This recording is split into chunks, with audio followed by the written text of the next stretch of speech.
Hey, and welcome back to the Dice Tower. I'm Camilla. Welcome back. I'm Tom. And we're going to be taking a look at En Route. En Route? How do you say this, Tom? I say route because I'm a Yankee. Okay. En Route, a Stroll and Write game. This is a Kickstarter that I was excited about when we first covered it in Crowdsurfing, so excited to have it in hand. You are a tour guide, I guess, trying to take different tourists to the... Yes, who only want to see very specific things. Yes, right, yes. But theme goes away pretty quickly. Let's check out how it plays, and then we'll tell you what we think. Welcome to En Route, where you are going to be a tour guide who is trying to make a route for tourists who are coming to your city here. In this case, an example, we're going to use First City, which is recommended the map that you start on. To start the game, you need the pile of the cards all shuffled together, the 3 common goals, the end game multiplier for your gray locations. Each person will get 4 markers, their player reference card, a personal goal, and start with a hand of 3 cards. On your turn, if you are the active player, you'll turn your player reference sheet over because it is another color. It is the exact same on the 2 sides. It just denotes with the color that you are the active player. The active player is then going to choose one of the cards from their hand and play it face up for everyone to see. Then the player on their left is going to submit a card as well to this, and the player on the right would do the same as well. Once you have 3 cards out there, all of them will be revealed. And then the active player gets to choose a pair of these cards. Now, they always have to choose the card that they submitted. So in this case, I have to use the blue 4, but I could choose between the green 3 or the 1 blue as well. So what I'm looking at here is the numbers, which are going to be coordinates that let us play out onto our board, as well as the different type of tourist here, which are going to be denoted in both the color and the quantity there. Some of them are also going to have a special bottom on them here, which is going to increase or decrease, if you play with the advanced mode, the end game multiplier for the gray locations. So we will just use this as an example here. Let's say that I chose 3, 4. So the first thing I do, because it has this here, the School of Illusion and Pottery, I would come over here and increase the end game scoring for that location. That means at the end of the game, if my tourist or my tour route comes across any of these gray locations, I will score as many points as that location is currently checked off. So now that we've resolved the bottom of the card, we're going to look at the top. Every player has a choice of how they want to use these coordinates or this combination. So you have either 3, 4 or 4, 3, meaning I can place these tourists either 3, 4 or 4, 3. So as you can see, there's 2 different options every time, unless you have a duplicate, at which point you only have 1 option. So at this point, I would look and I would say, okay, 3, 4, maybe I want to go to this right here, the Triumphal Arch. So I'm going to go here and I'm going to put both of my tourists in there. And so we have a green square, and then we'll also have a blue triangle. I can now draw 2 route sections. I can either do one anywhere on the board, or I can do 2 route sections if one of them touches a cross street of this location that I had chosen, or these coordinates. So let's say, for example, I would go 1, and then maybe I'm going to go 2 as well, like that. Now notice you will see the first one has to be on it, but the second one can branch off. You can never do this and split it like that. That could not be 1, 2. After I do that, after everyone does that, you're going to see if you crossed any of these coffee shop locations here or cafe bonuses, and if so, you would just circle that bonus. Now, if you don't use that bonus at the end game, it will be 2 points, but if you do ever use that bonus through the game, you would just mark that coffee cup off. For example, this here allows me once per game to increase or decrease one of the coordinates by 1. So I could have done 4, 4, or could have done 2, 4, something like that. You get the point. So if you use it, you would just cross it off at that point. Once we are done, this card that I did not choose is going to go to the bottom of the draw pile again, because it might come back up. The other 2 will be discarded from the game. Everyone who contributed a card to the coordinates is then going to draw back up to 3 cards. I would turn this over and play would advance to the next active player. You can also use this sheet or this part of the bottom down here to mark off that we are now done with 1 round. You're going to keep playing for 10 rounds. At the end of 10 rounds, you'll advance to the scoring. So at the end of the game, your mat might look something like this. The first thing that you're going to do is you're going to choose 2 points that make a contiguous line and erase anything not on that route. Anything not on that route are going to be lines that are not connected to it, or tourists that are not next to a road that it goes on either. So for example, this one, and this little guy down here would be gone. We did not satisfy his needs. Oops, this one either, right here, would be gone as well because it is on the point, but it does not cross one of the roads. So he did not get to see that. After that, we're going to go through the different scoring. You're going to count up the number of red that are on the board and multiply it by the number of red locations on the map. For example, here, this would be 1, 2, 3. So there's 3 red times 1, 2 red locations. So that would be a total of 6 points. You do that for the green and the blue. Then you're going to take a look at the common goals over here, the communal goals. Anyone who met this goal is going to get the points on the right. If you met the goal the most or had the most occurrences of whatever the goal is, then you're going to get the points on the left. And then if there are ties, they are friendly. Both of you get the points. So you do the 3 goals here.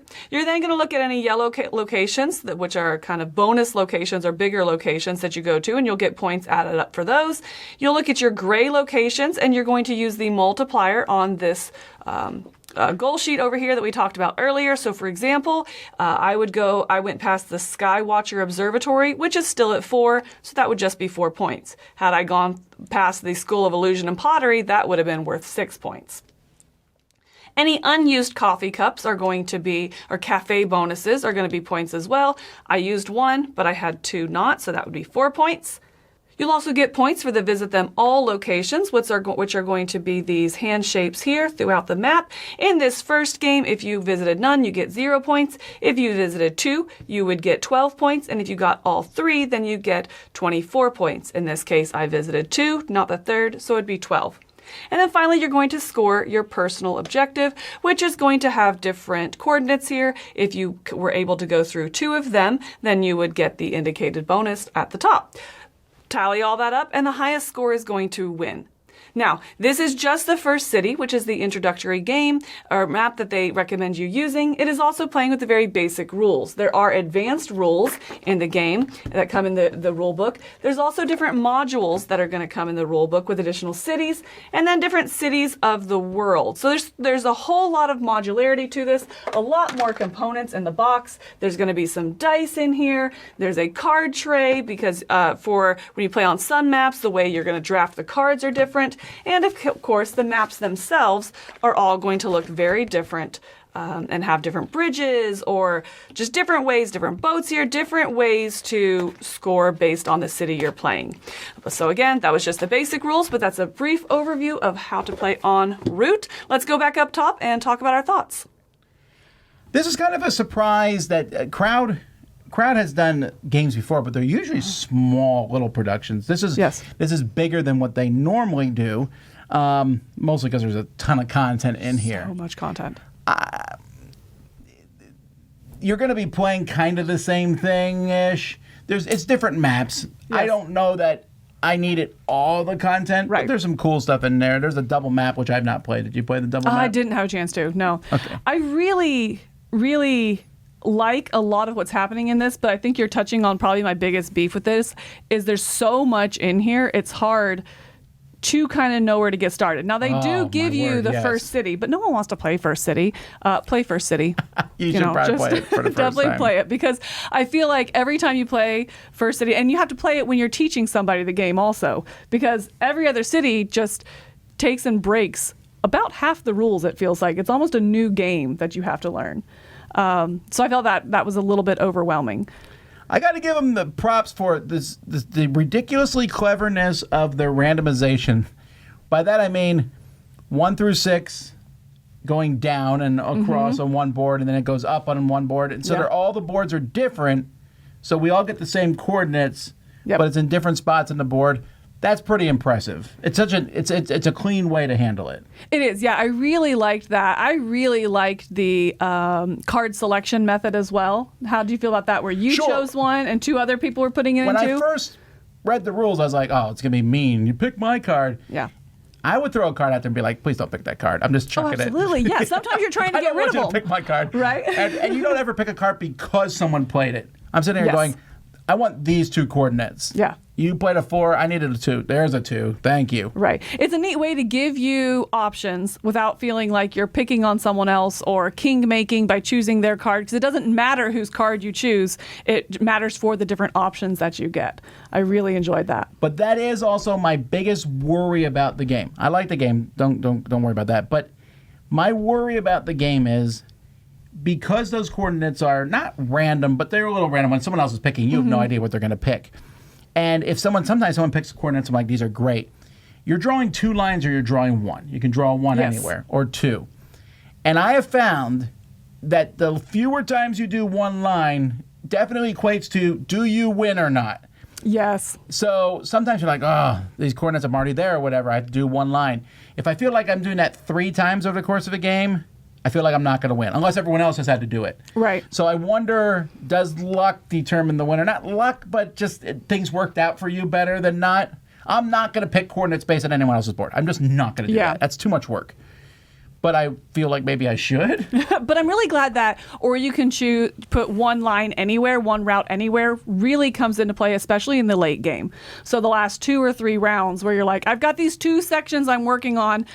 I'm not going to know when, I'm not going to be able to bring them together. And you really have to stop hoping the right coordinates come out. And that rule is there to be like, I can still at least get something, And so I really appreciate that it's there. For me, it's just a late game kind of decision, The other thing I didn't love, and it's, again, not a huge thing, is that it sounds cool. Hey, the more cards of this building I play, the more it gets in value. Mm-hmm. But since it's the same, if one building's worth a lot of points, guess where everyone's going to go? Right. To that building. So it didn't really matter. Did you play with the advanced rules at all, where you can move it up or down when that card comes out? That's mean at that point. Oh, it's not. No, because then if you see everyone's going there, it's delicious. Because then you're bringing it back down. And so it has more of a tug of war. And so I think I was the same with you. I didn't really care for that. Because I was like, yeah, of course, we're all going to go to, whatever it is, until you're able to kind of start manipulating it. I thought that kind of opened that up. That being said, Stroll and Write is not too far off from the truth. It's not particularly stressful. You're building a path around. You score for so many different things. You can try to do the weird little things they want you to do, the little goals, or you can be like, I want to get a whole lot of squares to these. You're driving around a bunch of squares. Yeah. To the spots they're going to be like, I want that multiplier to be as big as I possibly can get it. And it comes out well. It's an enjoyable game. It's one of the few games, I think, I was like, can I have 3 or 4 more turns? Yeah. That's okay, though. I think it ends at the right time. But it definitely, I never thought, well, this dragged out. It doesn't drag. Agreed. I think it plays a lot faster.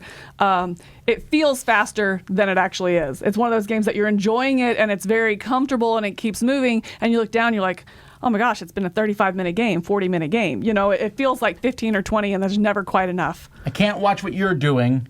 So if you make a mistake, people aren't going to catch it. There's that. I mean, unless you have someone who goes around. But that also makes it a faster game. Yes. Yeah, for sure. So anything else before final thoughts here? No, I mean, it's fine. The markers, they're markers, so sometimes you're like trying not to cross off things that you have and drawing the little shapes after a while. I'm like, I don't care anymore. Yeah. But I still enjoyed it. It's fun. There's a lot of variety in this with cities and different things. I like that. I don't like the insert. I think the stuff falls out. There's a gazillion cards. And I wish they were easier to tell apart. But once you play, it's really smooth. I might even use this as a quote-unquote gateway. If you're like, what's a roll and write game? Like, well, this is a good one to teach you how they work. Yeah. And if you do like the cities at all, you'll be like, oh, I mean, the cities aren't laid out like the city. They're laid out for the game. But you're like, oh, that's a cool feature. So I give this a 7. It's enjoyable. I thought it was fun. Okay, nice. I'm a little higher. I'm going to come in at a 7.5. I liked a lot of elements of the game. What holds me back from really going up high is I just don't find it as approachable as I want. And by that, I mean, I think the gameplay, once you understand, is very approachable, very quick, really enjoyable. But getting to that point, the rule book is just a lot heavier than the gameplay actually needs. Yes, I can teach it faster than I had to learn it from the book. The book was not particularly helpful. And the way the cards were, I was like, I'll get there. And I was like, wow, I could have taught this game in 3 minutes. Right, exactly. And so I think it's just that first couple plays, and that doesn't go away the more maps you play. I mean, I've played quite a few of these maps now, almost all of them except for the doubles, but I've played it a couple times, and every time I learn a new map, it's kind of starting over again. I have more questions again and more things I have to try and decipher and figure out what they meant. But that being said, at the end of the day, once I get playing it, I really enjoy this game, and it's comfortable. It's going to be a quick to the table if you're not having to teach, and I like a lot of what it's doing. So as far as the markers, yeah, I'll replace them with vis-a-vis because I hate that. I love that they don't erase, so I love that they went with normal colors that you can get in other markers. So, that's true. Anyway, so that being said, 7.5 for me, and this is going to be En route, a Stroll and Write game. Thanks for joining us here at the Dice Tower. I'm Camilla. I'm Tom Vassell. Thanks for watching the Dice Tower.